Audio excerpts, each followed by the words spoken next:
Hello, and welcome to Mind Sherlock, where every story feels like a conversation over a warm cup of coffee. Today, I bring you a brand new Sherlock Holmes mystery, filled with twists, clues, and clever deductions.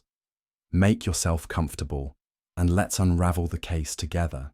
And if you'd like, leave a quick comment and tell me where you're joining from. It's always a pleasure to know where our little detective community is tuning in from. Now, let's get started. It was upon an unusually foggy evening in October that I found myself once more seated across from my illustrious friend, Sherlock Holmes, in our familiar sitting room at 221B Baker Street. The hour was late, and the muffled clang of distant carriage wheels drifted up from the street below, mingling with the soft crackle of the fire. Holmes had, for some hours, maintained a profound silence, alternating between fits of restless pacing and the delicate strains of his violin, a peculiar Hungarian melody played, I suspected, more for its mathematical structure than its melody. I had grown accustomed to Holmes's irregular moods. These periods of deep reflection often served as a prelude to some particularly vexing case. I was about to suggest a game of chess when the sudden and sharp rap of the doorbell interrupted my thought, and with it, the stillness of our evening. There was, I had long observed, a curious duality to Sherlock Holmes, when the world presented no worthy puzzle to engage his mind. On such occasions, his genius would oscillate between brilliant mischief and profound melancholia, like a great engine idling with no load to bear. That evening, he had abandoned his monograph on tobacco ash in favor of a curious chemical experiment involving a compound I could neither name nor endure the smell of. Yet, in his quick glances toward the window and the impatient tapping of his long fingers upon the armrest, I recognized the signs. Holmes was waiting. Mrs. Hudson's gentle knock preceded her announcement. "A lady to see you, Mr. Holmes." Holmes rose without haste, his languor evaporating the instant a challenge presented itself. The lady who entered was tall, cloaked heavily against the evening chill, and her face obscured behind a thick black veil. Her gloved hands clutched a small travel case, and though her posture was upright, there was a distinct tremor to her step, the tremor of urgency combined with fear. Holmes bowed slightly, gestured toward the empty chair beside the hearth, and fixed her with a gaze that seemed to pierce the veil itself. Holmes's eyes, ever the most observant in all London, lingered not on the lady's concealed face, but rather on her hands, or more precisely, on the ring that adorned her left glove. It was a heavy piece, set with an elaborate crest and fashioned from dark gold, a peculiar blend unique to the House of Bohemia. My heart gave a small leap, for both Holmes and I knew well that any case tied to Bohemia was no ordinary affair. Holmes's lips curled ever so slightly. Not quite a smile, but the unmistakable glimmer of intellectual appetite awakened. As Holmes greeted her with a cool and formal courtesy, I noticed, perhaps because I know my friend so intimately, a fleeting stiffness in his posture, a momentary pause in his breath. It was the smallest of tells, imperceptible to any eye but mine. Yet in that instant, I knew that Holmes's detachment was not entirely genuine. There was something about this woman, or perhaps about Bohemia itself, that stirred an unspoken history between them. What that history was, I could not yet say, but I knew at once that this was no ordinary client and no ordinary case. Even as Holmes posed his first gentle inquiry, a name drifted unbidden into my mind. A name neither of us had spoken aloud for some time. Irene Adler, the only woman to have ever truly bested Sherlock Holmes.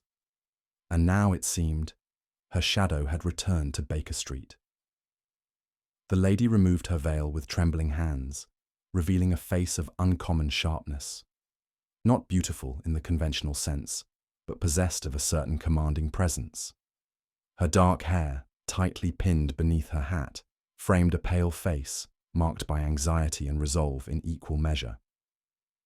"I am Countess Aliska," she said, her voice low and purposeful.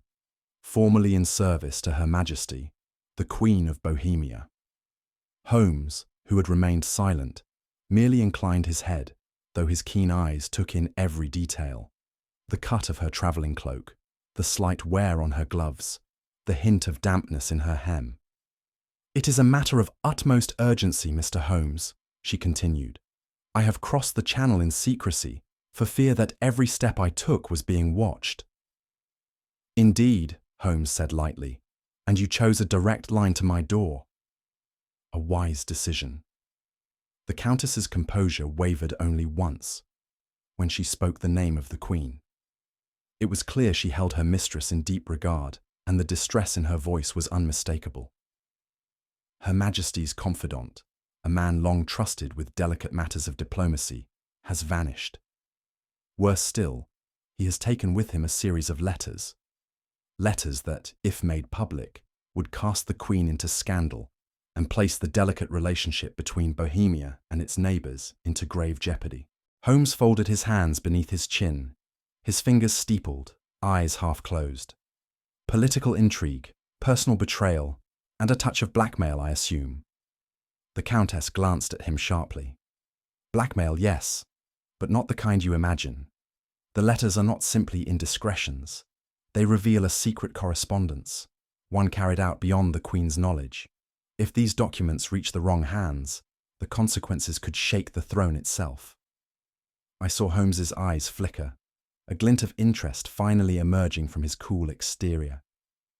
"And tell me, Countess," he said softly, "do you know to whom your missing confidant was writing?" She hesitated, then spoke a name neither Holmes nor I expected to hear. "Irene Adler."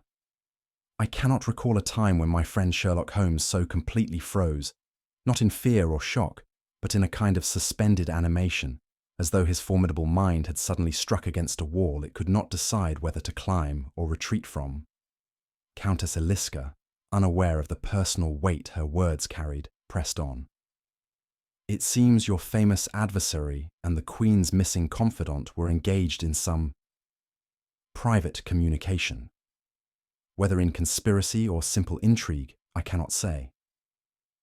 Holmes said nothing at first. His hand drifted absently toward his pipe, but he did not light it. "Irene Adler," he repeated softly, more to himself than to us. "The woman." That was all. A moment later, his mask returned, and with a faint smile, he gestured for the Countess to continue. "Pray, Countess, go on." It became evident that Countess Eliska's fear extended far beyond the fate of the missing letters.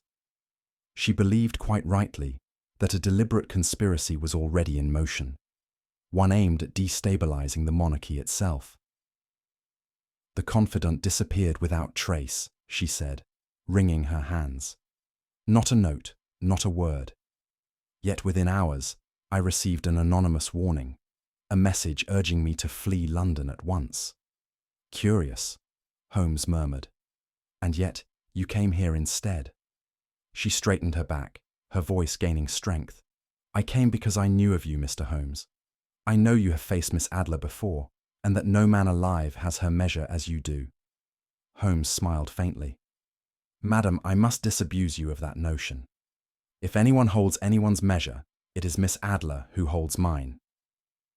The Countess blinked, puzzled, but I knew Holmes was perfectly serious. Without warning, Holmes leaned forward and took the Countess' right hand in his own, holding it up to the light. "Curious," he said. "These fingers, accustomed to fine embroidery, bear ink stains more suited to a clerk or a forger. Your gloves, Bohemian in make, but the stitching replaced recently by a London hand. And this paper, your letter of introduction, bears a forged seal, subtly incorrect in both size and depth." The Countess's face flushed. "Do not trouble yourself with explanations," Holmes said smoothly. "You are not the first lady to come to Baker Street bearing half-truths and half-secrets, and you shall not be the last." He released her hand, and for a moment, no one spoke. "There is more," Holmes said suddenly. "The perfume you wear, Jardin des Tuileries, a distinctly Parisian scent, most curious for a woman who claims to have sailed directly from Prague. The countess's lips parted, but Holmes silenced her with a raised hand. Your deceptions interest me far less than the truth you seek to uncover. Now let us deal with facts, not fiction. I saw the countess lower her gaze, suddenly very aware that she sat before a man who missed nothing. Throughout this exchange, I had watched Holmes closely. His brilliance was no surprise. I had seen him dismantle many a client's facade within moments of their arrival. But there was something different this time. Whenever Irene Adler's name was spoken, Holmes's detachment faltered, if only for an instant. His fingers tightened slightly on his pipe. His gaze flickered toward the window. It was subtle, yes, but to me, it was as plain as day. Holmes, that cold logician, was vulnerable, not to the case itself, but to the ghost within it. For the first time in years, I found myself questioning his objectivity. Would his rational mind hold, or would the woman succeed in unbalancing even Sherlock Holmes? I said nothing, but the thought settled uncomfortably at the back of my mind, like a faint itch one cannot quite scratch. Very well, Holmes said abruptly, rising to his feet. I shall take your case, Countess. It promises sufficient intellectual interest to justify my attention. Thank you, Mr. Holmes, the Countess said with genuine relief. But I knew my friend too well. This was not mere intellectual curiosity. Holmes was already invested in a way I had not seen for years. The shadow of Irene Adler had transformed this case from a professional inquiry into a deeply personal reckoning. As the Countess gathered her things, Holmes leaned toward me and said, with the faintest trace of humour, "Prepare yourself, Watson. The air grows thick with scandal and perfume, and I fear our quiet evenings are at an end." He turned back to the fire, gazing into the flickering embers. I knew that behind those keen grey eyes, the great machine of his mind was already in motion. Gears turning, connections forming, each thread of deduction weaving into the tapestry of a case that would draw him, once more, into the orbit of the only woman who had ever truly defeated him. And so, the game began. The following morning found Holmes and myself stepping briskly through the narrow streets off the Strand, the damp autumn air curling around us like a second coat. Holmes, energized now that the scent of intrigue was fully in his nostrils, spoke little, his hands buried deep in his coat pockets, his gaze fixed somewhere beyond the visible world. Our destination, he informed me, was a small but notorious theatre tucked into a side street known only to a particular breed of patron, exiled aristocrats, foreign agents, and those for whom the line between politics and crime had long since blurred. It was here, Holmes deduced, that the Queen's confidant had been last seen, attending a private performance for a select group of Bohemian expatriates. "It is always theatre with these people," Holmes remarked dryly. "When they are not performing for each other, they are performing for history." Within minutes we stood at the rear entrance, Holmes's knock producing a pale-faced youth who recoiled slightly at Holmes's presence. For my friend had already extracted the relevant facts from his appearance before a single word was spoken. "Yes," said Holmes, "I believe you know precisely who we seek." Holmes, without warning, divested himself of his outer coat, revealing beneath it the grimy apparel of a working stagehand, complete with frayed cuffs and a smear of grease upon one sleeve. I had not even noticed the transformation until it was complete. Such was the fluid ease with which Holmes moved between his worlds. He muttered a few curt words in flawless Czech, producing a rapid nod from the theatre boy who led him inside.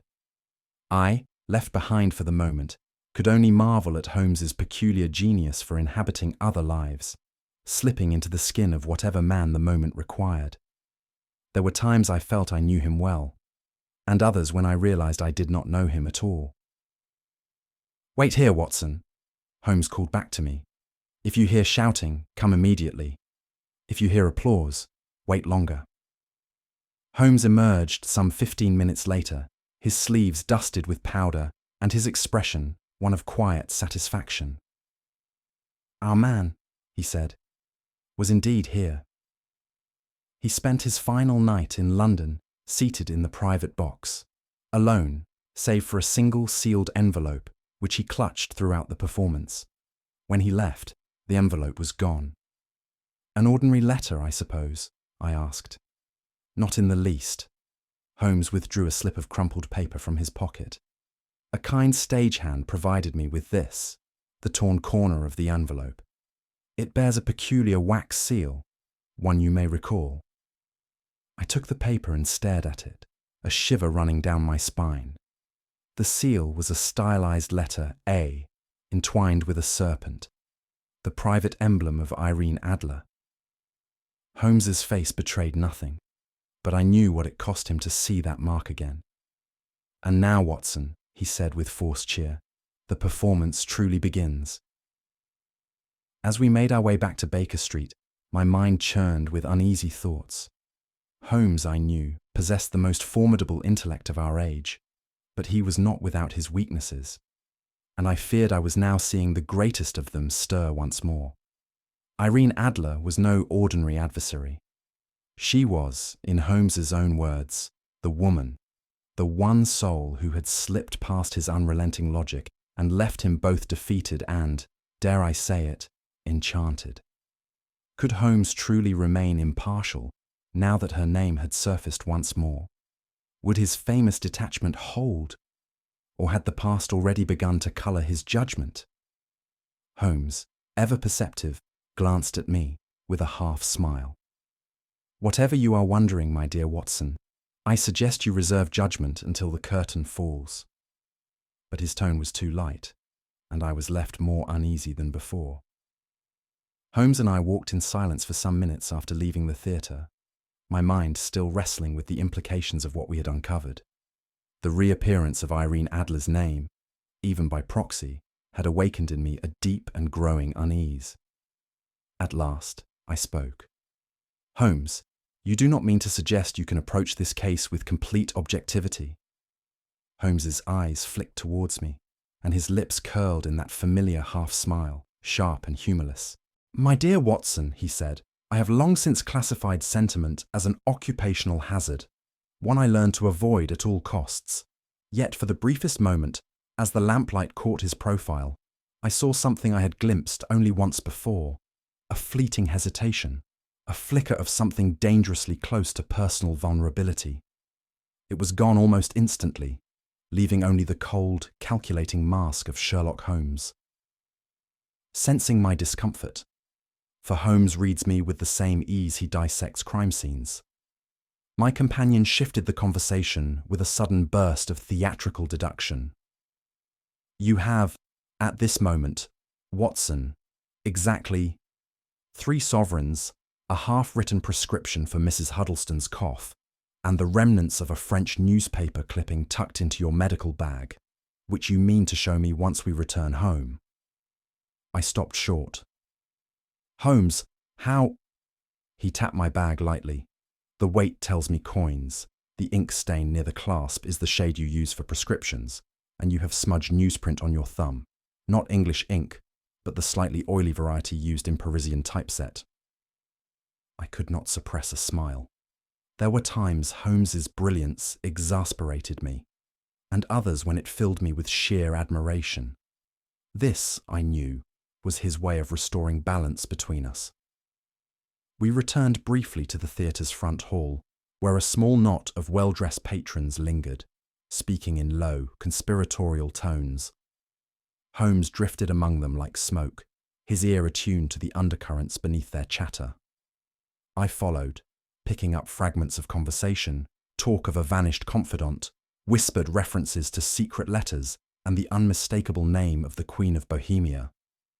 But when Holmes rejoined me, his expression was oddly dissatisfied.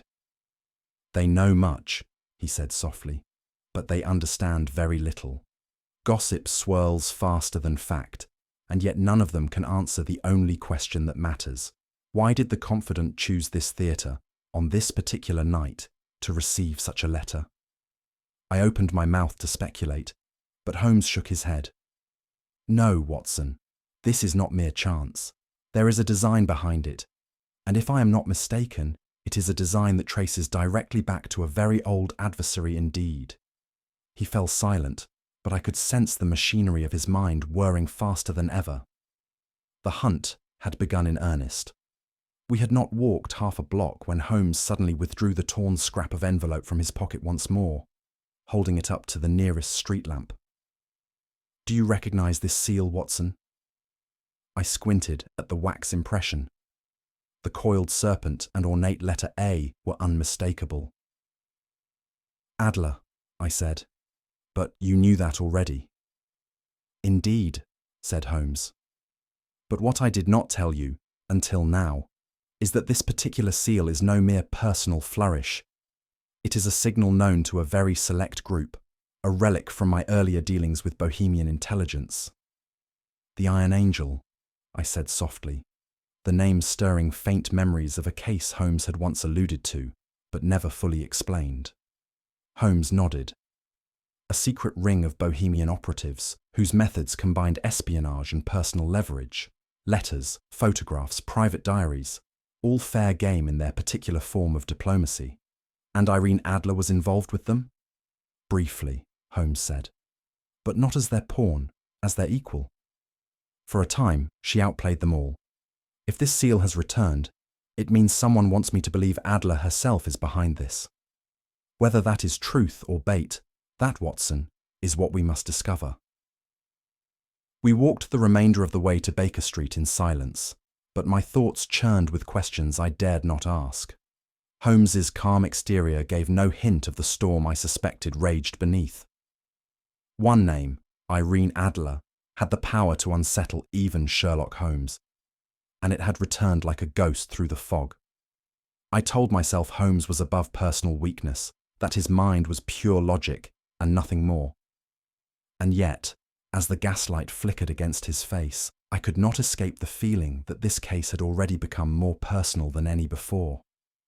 Back at Baker Street, Holmes had withdrawn into what I could only describe as a state of intellectual siege, his long fingers sifting through the bundle of stolen letters that Countess Eliska had provided.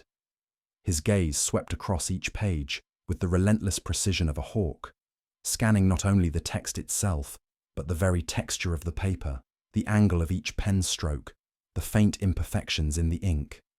It was past midnight when Holmes suddenly spoke, his voice sharp enough to snap me from my own drowsing contemplation.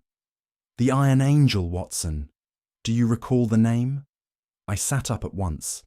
It was a name Holmes had mentioned only once before, years ago, in connection with a case involving a Bohemian courier found drowned in the Thames. Holmes tapped the page before him, where a subtle pattern of spacing between words formed the unmistakable code used by the Iron Angel network, a clandestine ring of Bohemian operatives, feared even in diplomatic circles. "This," said Holmes, "was never a mere matter of stolen letters. This was a transmission, a message intended for someone well versed in the language of espionage." Holmes laid the letters aside with a curious air of finality, as though their secrets had already surrendered entirely to his gaze. "The Queen's confidant," he said, "is no victim in this affair. He is its architect." I stared at him in disbelief. But Holmes, he was Her Majesty's most trusted servant. "Exactly," said Holmes, his smile thin and sharp. "Who else could have orchestrated such a delicate betrayal? Only a man with intimate access to the Queen's private correspondence could have known precisely which letters to take. And only a man already accustomed to navigating the treacherous waters of Bohemian politics would have known exactly where to send them." He leaned back, folding his hands beneath his chin. "This confidant of hers is not merely a runaway. He is a double agent, playing both sides against the middle. His allegiance was never to the crown, but to the highest bidder among the Queen's enemies." I could only shake my head. "It is monstrous." "It is logical," Holmes corrected me. "There is a certain economy in betrayal, Watson. One does not cultivate such trust without intending, eventually, to spend it." And with that chilling observation, Holmes turned to the next puzzle waiting to be solved. It is difficult to convey the depth of my dismay at Holmes's pronouncement. Over the years, I had come to believe, perhaps naively, that loyalty, once earned, formed a bond unbreakable by mere greed or ambition. To think that a man so close to the Queen herself, privy to her most intimate fears and confidences, could turn so completely against her, filled me with a kind of moral nausea. I voiced as much to Holmes, who, in his usual fashion, regarded my sentimentality with mild amusement. "Watson," he said, "you persist in believing that proximity to greatness confers some automatic sense of honor. In truth, it only sharpens the temptation to profit from its vulnerabilities." It was a lesson I could never quite bring myself to accept, but one which Holmes, in his cold wisdom, understood all too well. Before I could recover from my shock, Holmes dealt me a second blow, this one even more unexpected. "As to the matter of Irene Adler," he said, "I believe we are chasing a phantom." I could scarcely believe my ears. "But Holmes, the seal, the signature, surely—" "Forgery," he interrupted, "and a rather clumsy forgery at that. Whoever invoked her name did so not to conceal their identity, but to draw mine into the affair." I was stunned into silence. But who would— "That, my dear Watson, is the next and far greater question. Someone understands precisely how my mind works. Someone who knows the single name guaranteed to engage both my intellect and my personal history." He tapped his fingertips together, eyes half closed. "This is not a game of simple blackmail. This is a duel, and the first move has been made." For the first time in our long friendship, I saw Holmes himself caught within the machinery of someone else's design, and though his voice remained calm, I could not help but feel the unseen hand of a very dangerous player had just entered the stage. For all his celebrated brilliance, there were rare moments when Holmes's mask of cold indifference would slip, moments visible only to one who knew him as intimately as I did. This was such a moment. As he stood by the mantelpiece, the flickering firelight cast his face into sharp relief, and for the first time since the countess had darkened our door, I saw a trace of genuine hesitation cross his features. His fingers, usually so precise in their movements, tapped an irregular rhythm upon his pipe stem. "If Irene Adler were truly at the heart of this affair," he said softly, "it would present a complication." Holmes seldom spoke in such guarded terms. The very fact that he acknowledged any weakness at all was startling. He caught my eye and straightened at once, as though regretting the admission. "No matter," he said briskly. "The facts shall dictate the truth, as they always do." With that, Holmes launched into a rapid monologue, his mind clearly leaping ahead to the strategy required to turn the unseen enemy's trap against them. "Whoever orchestrated this intends me to chase the ghost of Irene Adler, believing me blinded by personal sentiment. Very well, let us give them precisely what they expect." He paced the room, hands clasped behind his back. "We shall circulate a rumour, through my usual channels, that I intend to confront Miss Adler directly, in person, at a location of their choosing. By doing so, we force them to commit their own agent to the scene, and thus they shall expose themselves." "And if Adler herself appears?" I asked cautiously. Holmes's smile was razor thin. "Then I shall have my answer, though not, perhaps, the answer I desire." It was a dangerous strategy, one that risked exposing Holmes's only human vulnerability. Yet there was no alternative. "Prepare yourself, Watson," he said. "This shall be theatre of the highest order, and the final act may yet surprise us both." The plan, such as it was, had one particularly maddening element. Holmes refused to tell me all of it. "You shall accompany me, of course," he said, "but I must ask you to refrain from asking unnecessary questions." "Unnecessary?" I objected. "Holmes, how can I assist you if I do not understand the scheme?" "Precisely because you do not understand it," he replied, with infuriating calm. "Your bewilderment shall be the most genuine element in the performance. It will convince even the most skeptical observer that the great Sherlock Holmes has lost his footing, and your own reactions shall serve as my mirror." It was a method I had endured before, though never with so much at stake. Holmes was placing not only the success of the case, but our very lives, upon his ability to outthink a shadow wearing Irene Adler's face. "Trust me, Watson," he said. "Even in the dark, you are my most reliable lantern." I could not decide whether to feel honored or insulted. And so, with no choice but to comply, I resolved to follow where Holmes led, even if that path descended directly into the heart of his greatest weakness. It was then that Mrs. Hudson entered, bearing a single envelope upon a silver tray.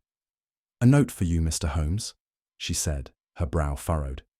"It arrived by hand not 5 minutes ago."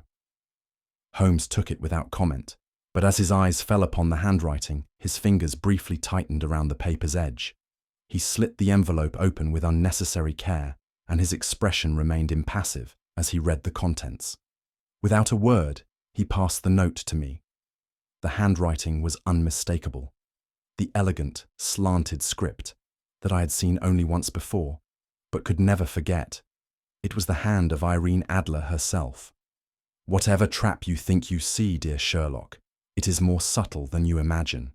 Beware the second shadow, for it stands closer than the first." There was no signature. None was needed. I looked up, expecting Holmes to show some reaction, but he merely retrieved his violin and began tuning the strings.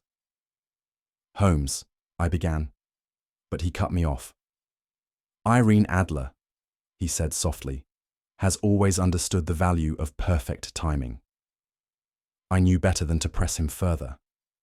The game had entered its most dangerous phase. As the hours passed, I found myself increasingly divided. Holmes's evasiveness, combined with the spectre of Irene Adler, left me questioning not only the case, but my own friend's judgment. Holmes had always prided himself on cold detachment, on seeing the world through a lens utterly devoid of sentiment. But I could not forget that Holmes had once been outwitted by Irene Adler, and in that defeat, I suspected there lay a certain admiration, even affection. Was it possible that Holmes, the most rational of men, was allowing that ghost of past defeat to cloud his mind? Holmes himself gave no indication, treating me with his usual fond condescension. But beneath that polished surface, I could sense tension. For the first time, I felt myself not merely Holmes's companion, but his adversary in judgment, forced to decide whether I could trust his mind to remain unclouded by his heart. Holmes played softly upon his violin, the haunting notes filling our rooms with a strange melancholy. I sat opposite him, watching the interplay of shadow and light upon his face, and wondered if I truly knew him at all. The case had begun as a matter of state, stolen letters and diplomatic intrigue, but now it had become something far deeper and more personal. Holmes met my gaze once, his expression unreadable. "Watson," he said, "never confuse silence with absence of thought." And with that, we awaited the dawn, and whatever lay beyond it. The following day found Holmes in a state of frenzied industry, a condition I had come to associate with those rare cases that not only challenged his intellect, but also piqued some hidden personal stake. Papers littered the sitting room table, and telegrams arrived at intervals so regular they might have been summoned by clockwork. "Watson," Holmes said, "there is nothing the hidden aristocracy of Europe prizes more than scandal and secrets, except perhaps the opportunity to purchase them." With that, he drafted a brief but tantalizing notice, to be whispered through the back rooms of certain clubs, known only to those with delicate reputations. The notice promised the auction of the very letters stolen from the Queen of Bohemia to be conducted at a discreet location under circumstances so private that even the bidders themselves would be masked. "But who would believe such a thing?" I objected. Holmes gave me a look of amused pity.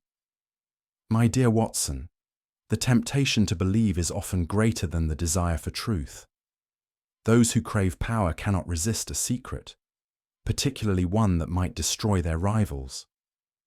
Within hours, the message had spread like ink upon wet paper, carried from the salons of Mayfair to the dingiest coffee houses of Limehouse. Holmes had baited the hook, and we had only to wait for the first hungry fish to bite. Of course, the bait alone was insufficient. Holmes, ever a master dramatist, infused his fabrication with a single irresistible twist. The notice hinted, with deliberate ambiguity, that the letters had passed briefly through the hands of a certain lady known to those familiar with Bohemian affairs. "Irene Adler," I said, the moment Holmes read the draft aloud. "Precisely," Holmes replied. "Her name will do what no ordinary scandal could achieve. It will summon every player with a stake in Bohemia's secrets and force them to show their hands." I could not entirely suppress my discomfort. "And if Miss Adler herself hears of this?" "Then," Holmes said with a thin smile, "I shall count myself doubly fortunate. Either she will come to deny the charge or to complete the illusion herself. In either case, we shall know more than we did." There was something almost mischievous in his tone, a trace of the old fire that Irene Adler's name alone could kindle. And though I trusted Holmes's logic, I could not help but feel we were summoning more ghosts than we could lay to rest. The night of the auction arrived, and we took our places in a borrowed back room, secured through one of Holmes's more colourful acquaintances, whose business dealings did not bear close scrutiny. The room was lit only by candles, casting shifting shadows that seemed alive with secrets. We waited in silence until, shortly after midnight, a knock sounded at the door. Holmes, in his role as auctioneer, bid the visitor enter. The figure who stepped inside wore a mask of polished black leather, covering all but the mouth and chin. The clothes were expensive but careworn, suggesting a man who had once known wealth but had since been forced to live by cunning alone. The masked man did not speak at once. Instead, he produced a heavy purse, setting it upon the table with a deliberate air. The meaning was clear. He had come not to negotiate, but to buy silence at any price. Holmes, seated at the far end of the table, inclined his head slightly, and in that small gesture I sensed both triumph and curiosity. Our trap had sprung. But who exactly had we caught? The figure removed his mask, and for a fleeting moment, I thought, with equal parts dread and relief, that we had summoned Irene Adler herself. But the face revealed beneath was not that of the famous adventuress, but of Baron von Wexler, a name I had heard only in Holmes's more private confidences. "Von Wexler," Holmes said lightly. "I had almost hoped for someone else." The Baron's smile was thin and predatory. "And yet, you look neither surprised nor disappointed. How very like you, Mr. Holmes." Baron von Wexler had once been Bohemia's chief spymaster, until an unfortunate entanglement with Holmes had led to his disgrace and exile.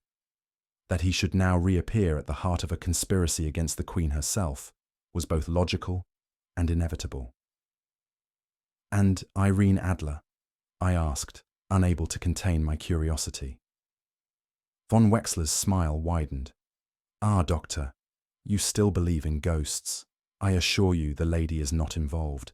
This was my stage, though I freely admit her name provided the most effective curtain." Holmes's fingers steepled beneath his chin, his expression impossible to read. "Then let us draw it back fully, shall we?"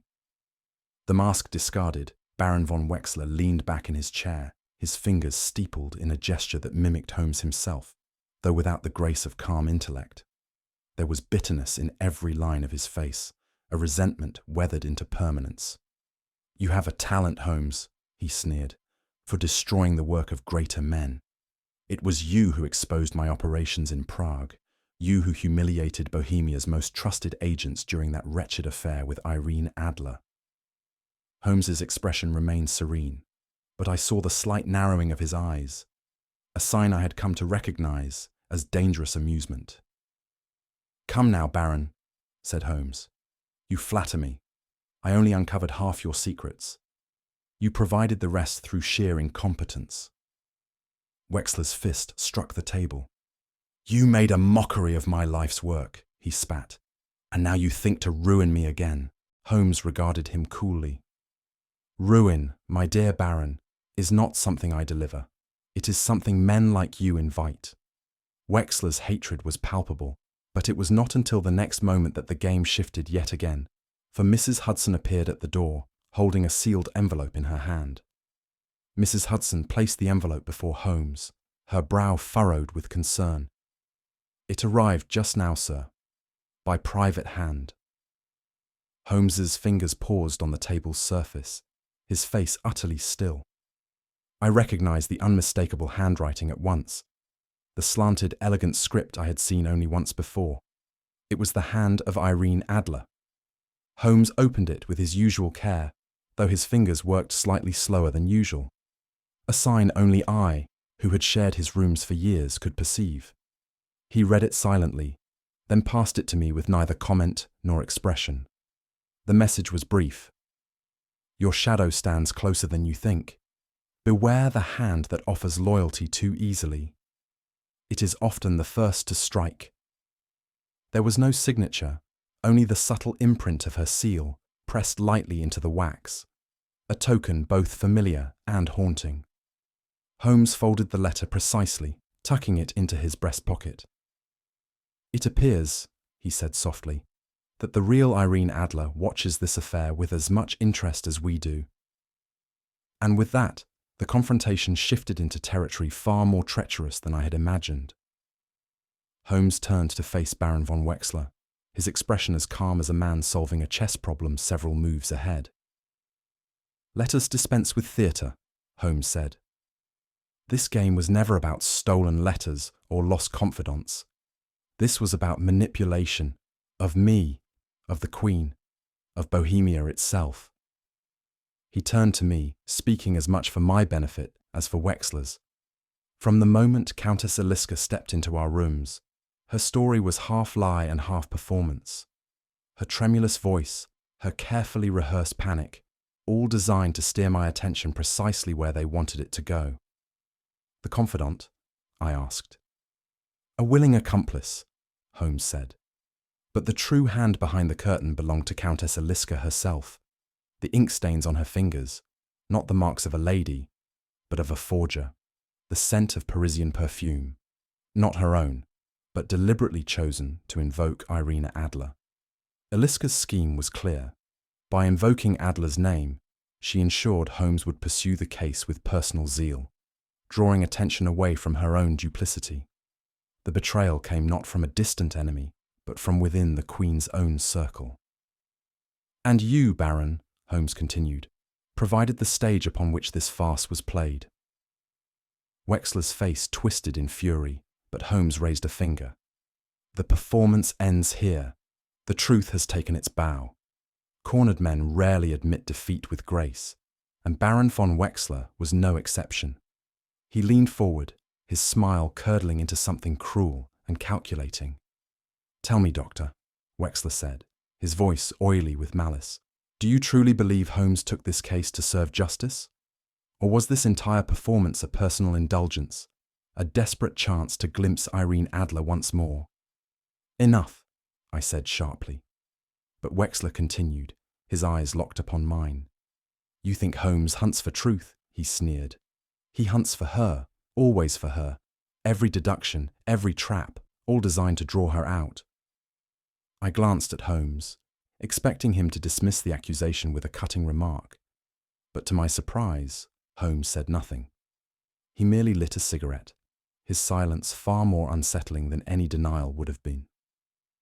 Wexler pressed his advantage. "I have spent years studying Holmes' methods and his weaknesses, and I tell you this, Irene Adler is his one blind spot. The great detective will never see her clearly, because he does not wish to." The words hung heavy in the air, and for the first time I felt the ground shift beneath my certainty.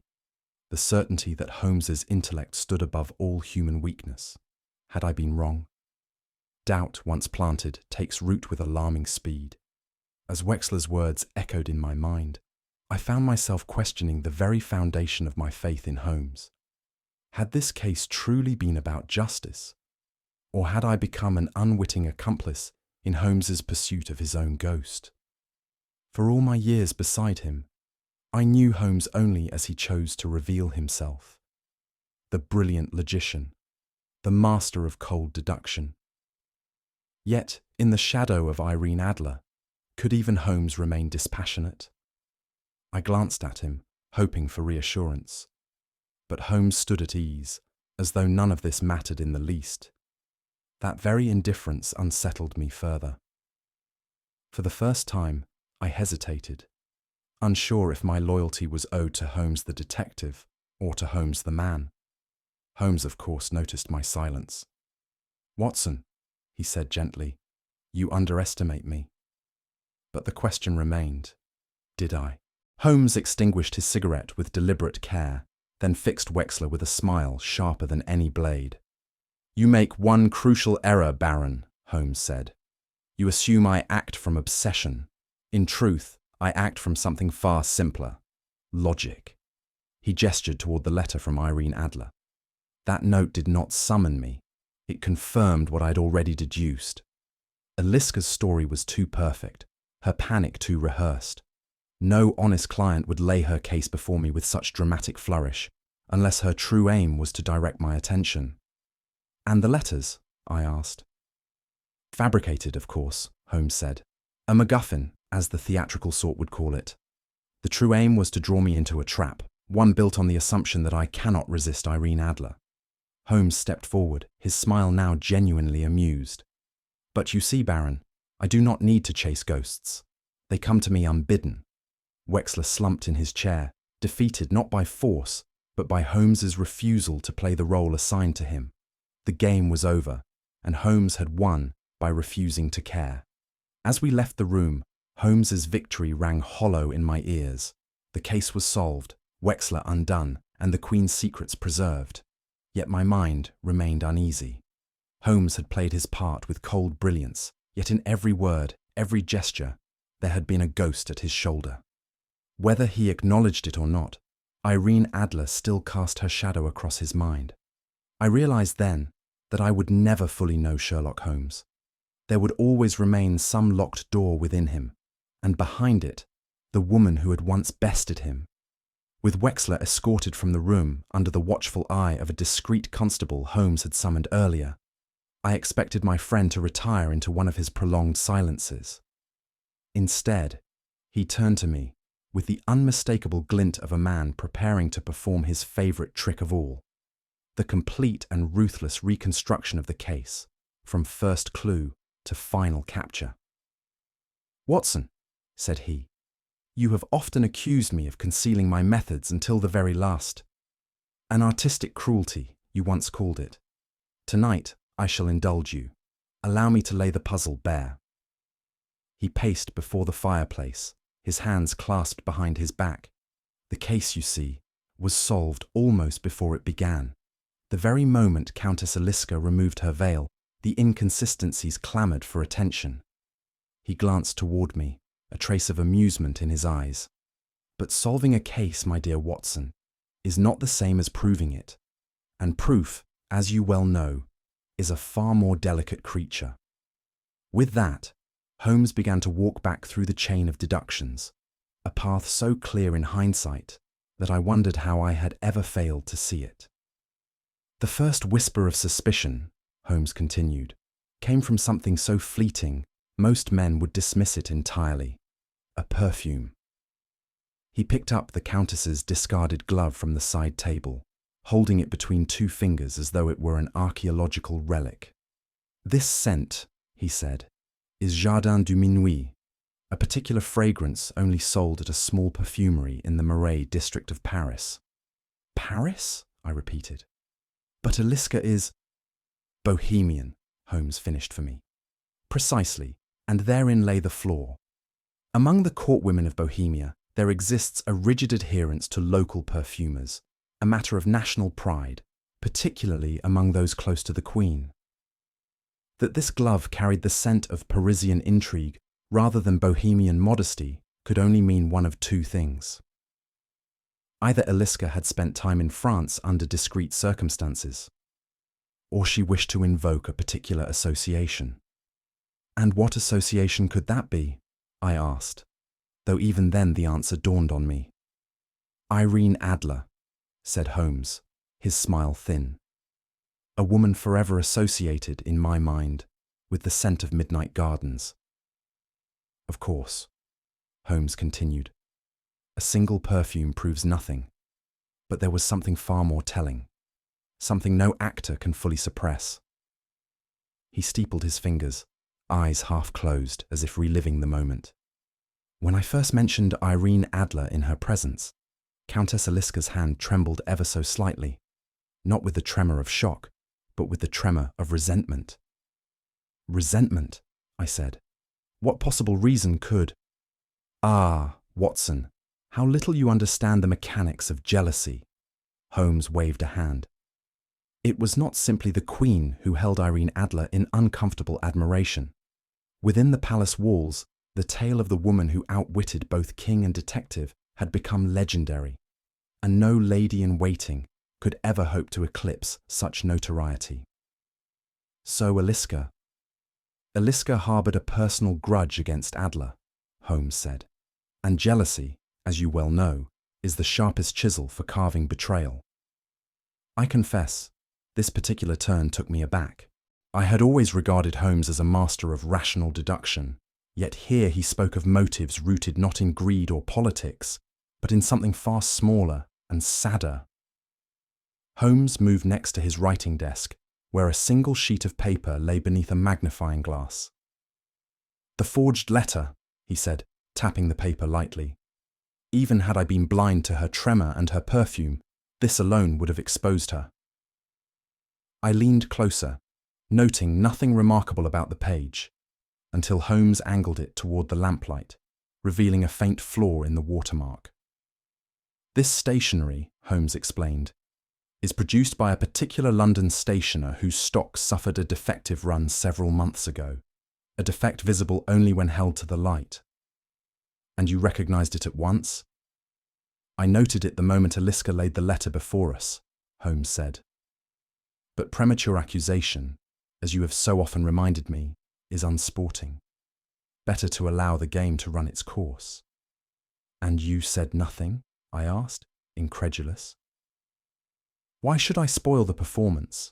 Holmes replied, with a smile that, for once, carried no warmth. Holmes turned back toward me, his expression shifting from amusement to something closer to pity. "Understand this, Watson.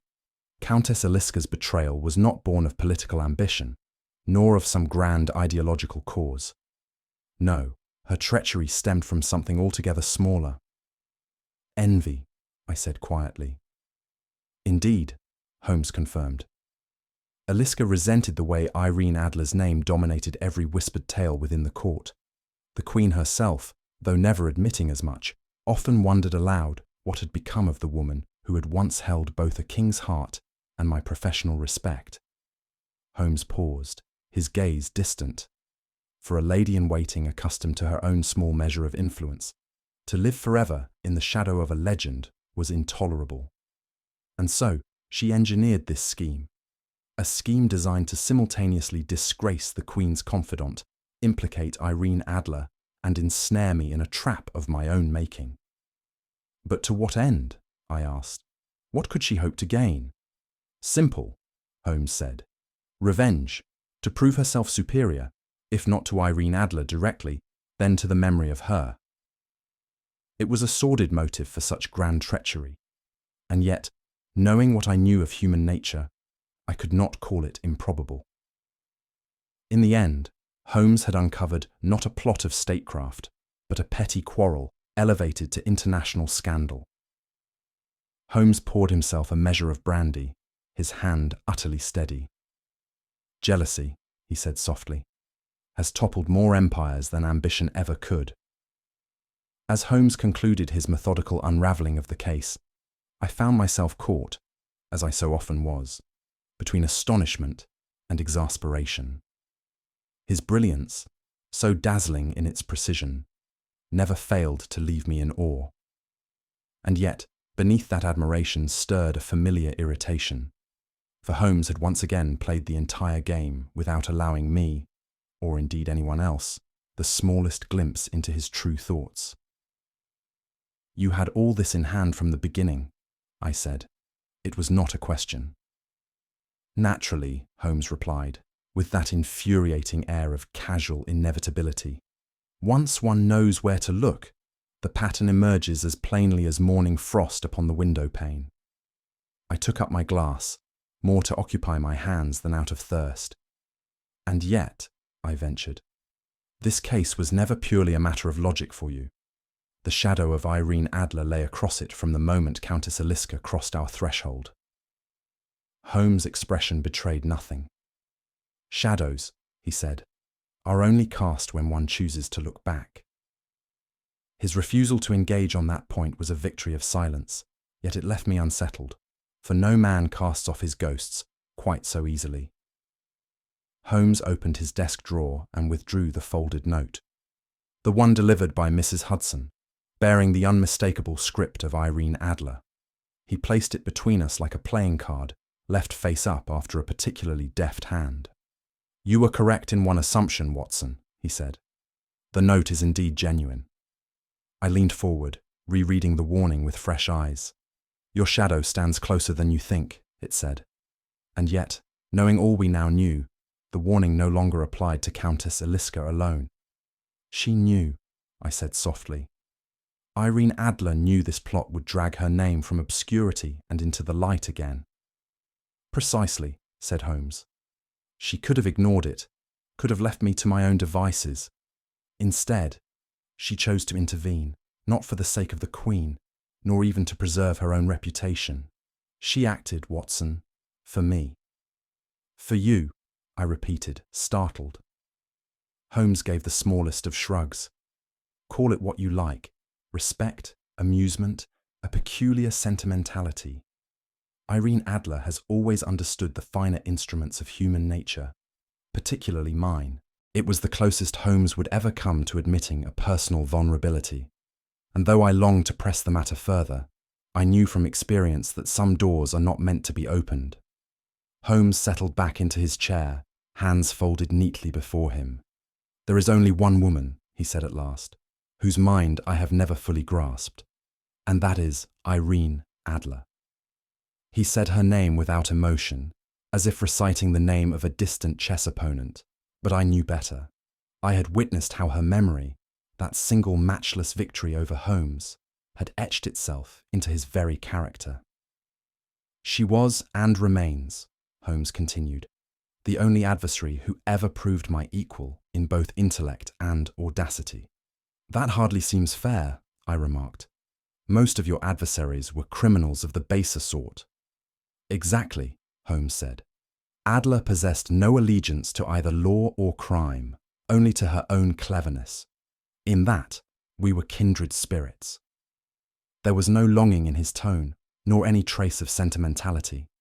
And yet, the fact that he still spoke of her at all, after so many years, said more than any confession could. In the life of Sherlock Holmes, Irene Adler was the one case never truly closed. With his explanation complete, Holmes rose and stretched, as if the entire affair had been a pleasant intellectual exercise, rather than a matter of treason, betrayal, and personal ghosts stirred from the past. "Well," he said, "the Queen's reputation is preserved. Countess Eliska has been shown the door she so richly deserved, and Baron von Wexler will no doubt be enjoying the hospitality of Scotland Yard." He spoke as if ticking off a shopping list, with neither pride nor satisfaction, merely clinical finality. Holmes was never one for lingering upon his triumphs. They were puzzles solved, and therefore of no further interest. "Another case closed," I said, though even to my own ears the words rang hollow. For this had been no ordinary case, not for Holmes, and certainly not for me. Holmes glanced at me, and I detected the smallest flicker of amusement, as though he knew precisely what I was thinking, but had no intention of indulging my reflections. "Your glass is empty, Watson," he said. "Refill it. Or better still, write up your notes before memory fades into myth." And with that, the matter was dismissed, at least for Holmes. As I gathered my papers and reached for my pen, Holmes crossed to the window, lighting his pipe with the absent-minded air of a man whose mind had already departed the room. Outside, the London fog pressed against the glass, shrouding the street in swirling grey. I glanced up, just in time to catch a rare expression flicker across Holmes's face. Something fleeting. Something that, had I not known him so intimately, I might have missed altogether. It was not sorrow, nor longing in any conventional sense. Rather, it was the look of a man who had glimpsed a path not taken, and wondered, for the briefest of moments, what might have been. And then it was gone, replaced by the familiar mask of detachment, the calculating coolness that made Sherlock Holmes the most formidable mind of his age. He turned back to me with a faint smile. "Shall I play you something, Watson? Perhaps a touch of Offenbach to mark the closing of our Bohemian adventure?" I nodded, and as the first notes filled the room, I knew, as surely as I knew my own name, that the woman Holmes could never forget had played the final note in this case, and perhaps in some quiet corner of his heart would continue to do so forever. There exists, between Sherlock Holmes and myself, a ritual as dependable as the tides. The quiet aftermath that follows the storm of a case concluded. The fire burned low, the windows clouded with the smoke of Holmes's particular blend of tobacco, and neither of us spoke at first. In this silence, there was comfort, each of us knowing precisely what the other required. Holmes required nothing but his pipe and his thoughts. I required, as ever, a moment to arrange the chaos into order, committing the adventure to paper while the scent of its resolution still lingered in the air. It was I who spoke first, the weight of the evening's revelations pressing too heavily upon me to remain silent. "Holmes," I said, "there is one question you have not answered." "Only one?" he replied, with a flicker of amusement. "Irene Adler," I pressed. "What did you truly feel when her name first returned to our doorstep?" He neither frowned nor smiled, merely regarding me with the detached curiosity of a scientist observing an insect under glass. "The truth, Watson," I said, "not the performance you so enjoy." He sighed, but the twinkle in his eye remained. "Ah, Irene. You ask after Irene Adler," Holmes said, as if she were a cipher to be decoded, rather than a woman of uncommon originality. He set down his pipe and stretched his legs toward the hearth. "If you must have my opinion, Watson, I can only say this. Irene Adler was, and remains, the perfect crime." "The perfect crime?" I repeated, baffled. "Indeed," said he, "unpredictable, unsolvable, and best left unexamined. No detective worth his salt reopens a case in which he has already been bested." His smile was maddeningly serene, but I knew well enough that humour had become his shield. I did not press him further. Experience had taught me that to pry too closely into Holmes's private vault of sentiment was to meet an impenetrable wall of indifference. Yet, as I sat there, I could not help but reflect how close this case had come to piercing his armour, and how the ghost of Irene Adler, absent yet omnipresent, had hovered over every step we took. Holmes would never confess it, but I knew the truth. This was not merely a case solved by reason alone. Somewhere beneath the logic and deduction lay a heartbeat Holmes refused to acknowledge. Holmes, sensing the drift of my thoughts, as he always did, abruptly changed the subject. "We have indulged in sentiment long enough," said he. "There is a matter which requires your immediate attention." "And what matter is that?" I asked, grateful for the escape. "The disappearance of a certain royal sapphire," Holmes said, "last seen in the possession of a one-legged sailor with a penchant for poetry and French brandy." I blinked at him, uncertain whether he was jesting or not. But Holmes's gaze, sharp and eager, told me the game had already begun. "Fetch your coat, Watson," said he. As I rose to collect my coat and notebook, I could not help but reflect, not on the sapphire, nor on the sailor, but upon the man standing before me. Sherlock Holmes, the coldest and most brilliant mind I had ever known, would forever remain to me the greatest mystery of them all.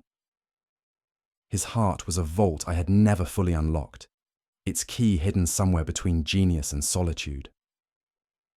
The world would see only the detective, the logician. But I, his friend, glimpsed something far rarer. A man who understood everything, save perhaps himself. Holmes lit one final pipe, his face momentarily illuminated by the flicker of the match. As the smoke curled lazily upward, I caught that familiar twinkle in his eye. A spark I had come to recognize as both mischief and melancholy entwined. Whatever ghosts the evening had stirred, Holmes would bury them, as he always did, beneath a new puzzle, a new mind to outwit, a new crime to dissect. As for me, I took up my pen and turned to my notes, ready to chronicle yet another case, knowing that the true story of Sherlock Holmes could never be fully written. As the final embers of our case smouldered, Holmes leaned back in his chair, the thin trail of smoke from his pipe curling toward the ceiling. His gaze drifted to the window, where the London fog clung to the glass like a veil, a fitting end to a case built entirely upon layers of disguise, misdirection, and concealed intent. "Curious, is it not, Watson?" said he. "How often the most dangerous adversaries are not those who scheme in darkness, but those who stand in plain sight, hiding their treachery beneath a mask of loyalty." I nodded, thinking of Countess Aliska, who had walked into Baker Street cloaked in desperation, yet carrying the seeds of her own undoing in the ink upon her fingers and the perfume upon her gloves. "And yet," Holmes added, with that enigmatic smile of his, "the most perfect deception will always falter upon the smallest of details, for human nature, like handwriting, always betrays its author."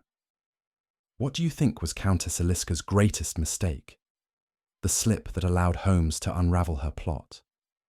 Was it the ink-stained fingers, the trembling hand at Adler's name, or something else entirely? Share your deduction in the comments below, and let us see how your own powers of observation compare to those of the great detective himself. If you enjoyed this tale of royal scandal, hidden betrayal, and Holmes's unmatched brilliance, be sure to subscribe for more classic Sherlock Holmes mysteries, and share this story with fellow mystery lovers who relish the thrill of a case unravelled. The game, after all, is far from over, and we shall need keen-eyed companions for the next adventure.